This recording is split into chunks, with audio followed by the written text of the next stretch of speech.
না দাঁড়ান, দাঁড়াই থাকেন, লড়বেন না।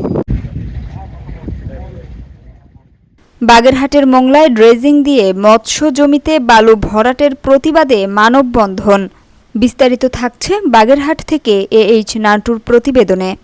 ড্রেজিং দিয়ে জোরপূর্বক মৎস্য জমিতে বালু ভরাটের প্রতিবাদে বাগেরহাটের মোংলায় মানববন্ধন করেছেন শত শত নারী পুরুষ। শুক্রবার দুপুরে জয়মনি এলাকায় এই কর্মসূচি পালন করে ভুক্তভোগীরা। এ সময় ক্ষতিগ্রস্তরা বলেন, সম্প্রতি একটি ড্রেজিং কোম্পানি কোনোরকম হুকুম দখল বা অধিগ্রহণ ছাড়া রাতের আঁধারে তাদের 20 একর জমিতে অন্তত 15টি মৎস্য ঘেরে ড্রেজিংয়ের বালু ফেলে ভরাট করে।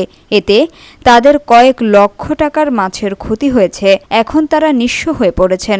অবিলম্বে ড্রেজিং কোম্পানিকে আইনের আওতায় এনে ভুক্তভোগীদের ক্ষতিপূরণ দাবি করেন তারা।